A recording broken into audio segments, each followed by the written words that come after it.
High guys welcome back to my YouTube channel स्मी सेरोन लामा। धेरै पछाडि स्वागत छ तपाईँलाई मेरो युट्युब च्यानलमा गाइज। सो आज चाहिँ हामी मुभी हेर्न जान लागेको विथ माई हजुरबुवा। हजुरबुवा खै कता जानुभयो? मेरो हजुरबा म अनि बहिनी चाहिँ अगाडि अगाडि भागिसक्यो होइन बा? बालाई पनि यसो मुभी हेर्न मन लाग्यो अरे। अनि हामी चाहिँ मुभी हेर्न जाँदैछौँ है। दसैँको बेला अब के गरी दिन बिताउनु होइन। अब पहिलो चाहिँ साह्रो खुसी लाग्थ्यो दसैँ आयो भन्दाखेरि। अहिले चाहिँ त्यस्तो खासै केही खास लाग्दैन रहेछ है। त्यही भएर यसो अब दिन त बिताउनु पऱ्यो नि। त्यही भएर चाहिँ हामी मुभी हेर्न जानु लागेको गाइज। बहिनी चाहिँ यहाँ छ डन बहिनी। अनि गाइज हामी चाहिँ चल्दैछौँ ल।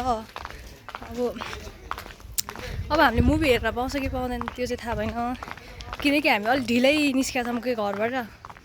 त्यही भएर चाहिँ अलि हामीलाई डर लागिरह। टाइम थोरै छ हामीसँग अनि तर हेर्नु त पर्ने हुन्छ भन गाइज। कुन मुभी भन्दाखेरि चाहिँ माइती घर मुभी हेर्न जानु लाग्यो। कस्तो छ मैले त ट्रेलर केही पनि हेरेको छैन है। बहिनीले चाहिँ हेरेको थियो, उसले हेरेको अनि उसलाई हेर्न पनि मन भइरहेको रहेछ। अनि मलाई नि मुभी हेर्न मन छ, जाम मुभी हेर्न के भन्दै थियो। अनि म जाँदिनँ भनिरहेको थिएँ होइन। तर पनि अब बहिनीले जाउँ भनेपछि फेरि हाम्रो बाले पनि हेर्ने मन गर्नुभयो क्या, बा आउँदै हुनुहुन्छ है। अनि ल जाउँ न त भनेर हामी तिनजना चाहिँ चलिदिएको। साथीहरू ह्याप्पी दसैँ तपाईँहरूलाई है। मजाले मासु भात खानु, जिङरिङ मोटाउनु, बुझ्नुभयो नि। अनि यसो चाहिँ धेरै खाने होइन है। धेरै खानु हुँदैन नि, फेरि धेरै खायो भने फेरि संसारै घुमे जस्तो लाग्छ है। संसारै मैले बोके जस्तो लाग्छ। त्यही भएर धेरै चाहिँ खानु हुँदैन ल साथीहरू। ठिक्क खाने, रमाइलो गर्ने, नाच्ने, मासु भात गरम खाने है। बुझ्नुभयो नि मैले के भनेको? बुझ्नु भइरहेको छ नि? यदि बुझ्नु भएन भने पनि बुझ्ने है त्यहाँ। मेरो हात चाहिँ गल्यो साथीहरू। धेरै भइसक्यो मैले यस्तो भलक नबनाउन थालेको है। आज चाहिँ खै के मुड चल्यो, फेरि बनाऊँ जस्तो लाग्यो क्या। अनि बनाएको त्यही हो। अब धेरै गफ हान्छु नि त फेरि म त। क्यामेरा अन गरेँ कि गफ त दिइहाल्ने हो। थाहा छ तपाईँहरूले सुन्नुहुन्न, नसुनेर के भयो होइन। केही हुँदैन। अलिकति मन त चसक्क हुने हो नि, अरू के हुने हो र होइन। अनि यसलाई पनि दसैँ लगाइरहेको रहेछ। त्यही हो, सबैजनालाई ह्याप्पी दसैँ गाई चाहिँ त्यही भन्छु म। अब के भन्नु अरू त है। बहिनी चाहिँ अगाडि ठमक ठुम्काएर हिँडिरह। खुट्टा भनेको अरू केही पनि अनिर्थ नसोच्ने ल साथीहरू। फेरि के भन्नु अब, बहिनी माइली बहिनी ल हेर, यत्तिको चाहिँ हुनुपर्छ ल। अब मेरो बहिनी त ठमक ठम्काउँदै खुट्टा बजार्दै हिँड्छ है। अब मेरो बा फेरि यत्तिको डिस्टेन्समा हुनुहुन्छ। फेरि मलाई इङ्ग्लिस त खत्रै बोल्न आउँछ नि त। अनि बा बिस्तारै हिँड्नु भइरह। अब के गर्नु त म होइन साथीहरू। अब यताबाट जाऊँ कि यताबाट जाऊँ भयो। हामी चाहिँ यतैबाट जाने थियौँ। अनि के गर्नु, यस्तै चलिरहेको जिन्दगी होइन साथीहरू। साह्रो पुग्नै टाइम लाग्यो क्या। हेर्नु न अब बहिनी पारी छन् है, म बिचसम्म छु। म भन्दा नि पारी कता मेरै अनुहार देखाइरहेको रहेछु क्या। अनि मभन्दा पछाडि बा हुनुहुन्छ। हामी तिनजना चाहिँ एकदमै दूरी कायम गरेर हिँडिरहौँ, किनकि कोरोना त लागेको छैन। तर पनि अब यस्तै चलिरह। किन भन्दाखेरि एकजनालाई टिकट काट्न हतार भइरह होइन, भागिसकेँ। अब म यसो खिच्नु परिहाल्यो होइन। त्यही भएर चाहिँ होला साथीहरू। धानको बाला झुल्यो बरिलै है। धानको बाला नि झुलिरह है। दसैँ लाग्यो, दसैँ हो नि त यो। दसैँको बेला चाहिँ धानको बाला साला झुलिने टाइम हो नि त। त्यही भएर पुरा झुलिरह, देख्नु भइरह नि। अनि बा आज कता हिँडेको हामी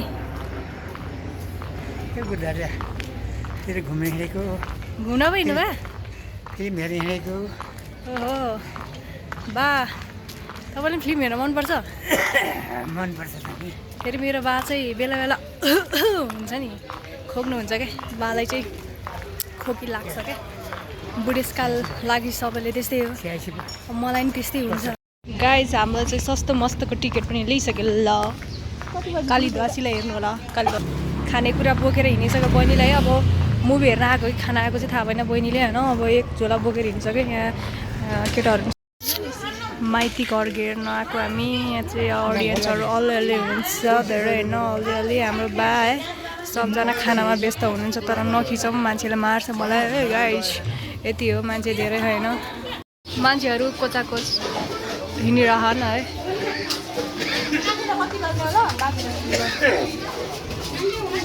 मान्छेहरू त फेरि टन्नै खान गाइस फिल्म हल हेर्न जानु लागेको फिल्म हल हेर्न जानु लागेको रे फिल्म हेर्न जानु लागेको हल रे नि त साथीहरू हल हल फिल्म हल रे नि त यो फिल्म हल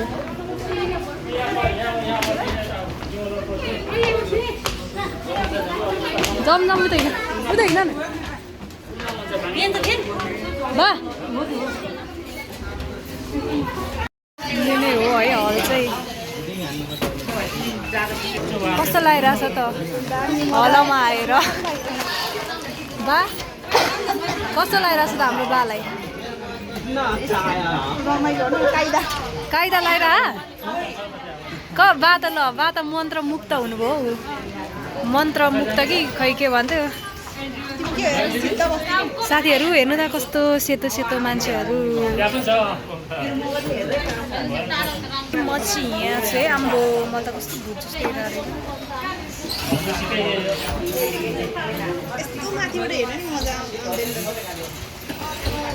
त्यही भने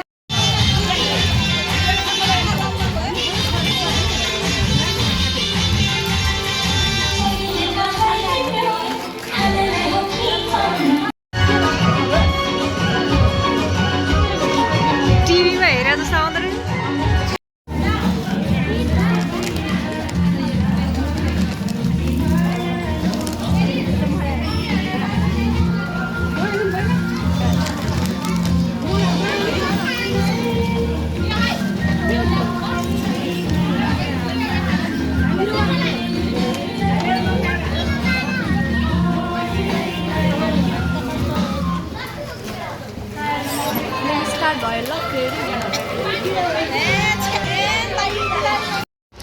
गाइस हामीले चाहिँ मुभी पनि हेरिसक्यौँ होइन कस्तो लाग्यो त मुभी फिल्म कस्तो लाग्यो साथीहरू कस्तो लाग्यो बहिनी चाहिँ लग्यो होइन भन्दै हुनुहुन्छ है मुभी चाहिँ ठिकै रहेछ अब राम्रै रहेछ भनौँ अब हामीलाई राम्रै लाग्यो त्यही गाइस बाई बाई